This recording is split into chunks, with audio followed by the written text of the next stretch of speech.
నా 8వ గురువు సముద్రం. వర్ష ఋతువులో నిండుగా పొంగిన నదులెన్ని తనలో కలిసినా సముద్రం పొంగదు. వేసవిలో ఆ నదులు ఎండినా కృంగదు. జ్ఞాని సముద్రంలా పరిపూర్ణుడై సుఖాలకు పొంగక, దుఃఖాలకు కృంగక, ధర్మమనే చెలియలి కట్టను అతిక్రమించక, ఎట్టి పరిస్థితుల్లోనూ క్షోభించుడు. అజేయుడై తన యోగ రహస్యం ఎవరికీ అంతుపట్టనివ్వక, అపారుడు, ప్రసన్నుడు, చలనరహితుడుగా జీవించాలని తెలుసుకున్నాను. అంతేగాక సముద్రం తనలోని ముత్యాలను ఎన్నడూ బయటికి విడువదు. బయట నుండి చెత్తను కొంచెం కూడా తనలో చేరనివ్వదు.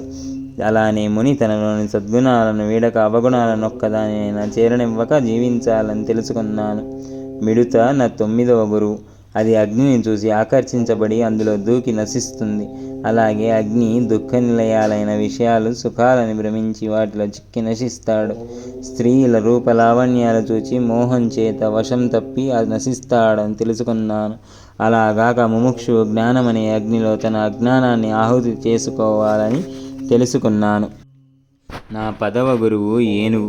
మానవులు అడవిలో నిలిపిన ఆడ ఏనుగు ప్రతిమను చూచి భ్రమించి దాని స్పర్శ కోరి మగ ఏనుగు దానిని సమీపించి బంధించబడుతుంది. ఆడ ఏనుగును చేరి విహరించే మగ ఏనుగును మరొక మగ ఏనుగు పోరి చంపుతుంది.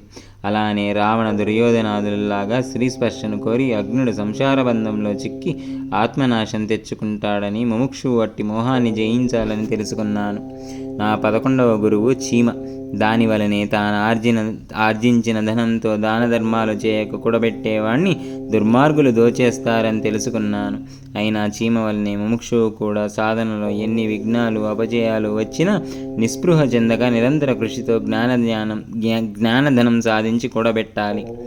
నా 12వ గురువు చేప.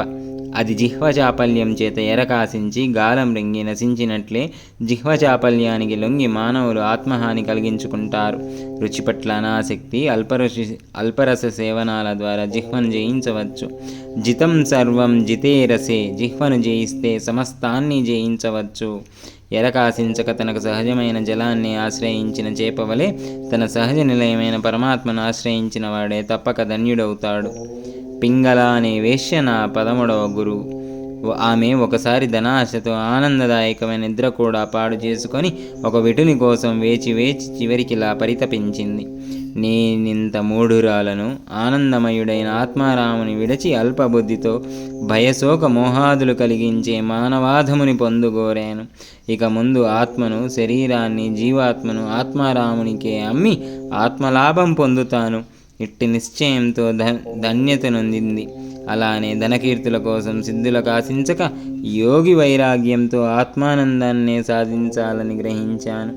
ఆశయే దుఃఖం, ఆశ లేకపోవడమే సుఖం. ఒకరి నుండి స్వీకరించుడు దుఃఖానికే మూలమని తెలిసి అపరిగ్రహం అవలంబించాలని పింగళ నుండి తెలుసుకున్నాను. నా 14వ గురువు శరకారుడు. అతడు బాణాలను చేయడంలో నిమగ్నుడై ప్రక్క నుండి పోతున్న ఊరేగింపును కూడా గుర్తించలేదు. లోకులను భ్రమింపజేసే విషయజాలాన్ని విస్మరించి ఆత్మనిష్ఠుడు కావాలని అతన్ని చూచి తెలుసుకున్నాను. ఒక బాలుణ్ణి చూచి యోగి చింతలు మానవామానాలు విడిచి ఆత్మరతుడై సుఖించాలని తెలుసుకున్నాను కనుక ఆ బాలుడే నా 15వ గురువు. నా 16వ గురువు చంద్రుడు. కాల ప్రభావం చేత చంద్రకళలు విద్యుక్షయాలు పొందినట్లు కనబడతాయే కానీ చంద్రగోళం ఎట్టి మార్పులు చెందదు. అలానే జననం మొదలు మరణం వరకు గల మార్పులన్నీ దేహికి సంబంధించవు. చంద్రుడు సూర్యకాంతిని ప్రతిబింబిస్తాడే కానీ స్వయంగా ప్రకాశించలేడు. అలానే దేహి అయిన జీవుడు ఆత్మ చైతన్యాన్ని ప్రతిబింబిస్తాడే కానీ స్వయంగా ప్రకాశించలేడని గుర్తించాను. కనుక చంద్రుడు నా 16వ గురువు. నా 17వ గురువు తేనెటీగ. అతడు సర్వజీవులకు ఆహ్లాదము, చల్లదనము ప్రసాదిస్తూ వాటి నుండి ఏమీ ఆశించడు. జ్ఞాని భగవదనుగ్రహాన్ని జీవులకు పంచి వాటి తాపాన్ని హరిస్తూ కూడా నిరపేక్షుడై ఉండాలని తెలుసుకున్నాను. నా 17వ గురువు తేనెటీగ. తామర పువ్వుల పరిమళ చేత ఆకర్షింపబడిన తేనెటీగ రాత్రంతా ముడుచుకున్న కమలంలో బంధింపబడుతుంది. అలాగే యతి కూడా రుచి, సుగంధము గల పదార్థాల పట్ల ఆసక్తుడైతే వాటిని సమర్పించే గృహస్థుని ఇంట చిక్కి పతితుడవుతాడు. తేనెటీగ పువ్వులు నలగకుండా తేనెను గ్రహిస్తుంది. సన్యాసి గృహస్థులకెట్టి కష్టము కలుగజేయకుండా వారి నుండి స్వల్పంగా మాత్రమే ఆహారాన్ని సంపాదించాలి. అంతేగాక తుమ్మెద వివిధ రంగులు గల పువ్వుల నుండి తేనె మాత్రమే గ్రహించినట్లు వివేకి సకల శాస్త్రాల సారం మాత్రం గ్రహించాలి గాని పాండిత్యానికై ప్రాకులాడరాదు. తేనెటీగ రేపటికని మాపటికని తేనె కూడబెట్టడం వలన తేనె అమ్ముకునేవాడు వాటి తేనెను అపహరిస్తాడు. కనుక ముని రాత్రికని రేపటికని ఆహారం కూడబెట్టక చేతులే భిక్షాపాత్రక కడుపే కంచంగా జీవించాలి. ఇదంతా నాకు నేర్పిన తేనెటీగ నా 17వ గురువు. లేడి నా 18వ గురువు. కపటుడైన వేగటగాడి సంగీతానికి పరవశించి అతని చేత చిక్కినట్లు లౌకికమైన గీతాలు వినగోరే ముముక్షువు కూడా విషయవాంఛలలో చిక్కి నశిస్తాడు. గ్రద్ద నా 19వ గురువు. ఒకప్పుడది ఒక చచ్చిన ఎలుకను కొనిపోతుండగా ఎన్నో కాకులు గద్దలు ఆ ఎలుకను ఆశించి ఆ గద్దనెంతగానో బాధించాయి. చివరికి ఆ గ్రద్ద ఎలుకను విడిచింది. పక్షులన్నీ దానికోసం పోగానే గ్రద్ద ప్రశాంతంగా ఒక చెట్టు మీద కూర్చున్నది. పాములు ఆశించే లౌకిక సుఖాలను ఆశించడం దుఃఖాన్ని కొని తెచ్చుకోవడమే అవుతుంది. వాటిని విడవడమే శాంతికి మార్గమని తెలుసుకున్నాను. నా 20వ గురువు ఒక కన్య. ఆమెను చూడడానికి మగపెళ్లివారు వచ్చినప్పుడు ఆమె తల్లి ఇంటలేదు. వారిని సత్కరించడానికి ఆ కన్యయే ధాన్యం దంచుతున్నది. తన చేతి గాజుల సవ్వడి వారెక్కడ వింటారని వెరిచి ఒక్కొక్క చేతికి 2 గాజులు మాత్రం ఉంచుకున్నది. అవి కూడా శబ్దాలు చేస్తున్నాయి. అప్పుడు చేతికొక్క గాజు మాత్రం ఉంచుకొని నిశ్శబ్దంగా కార్యం నెరవేర్చుకున్నది.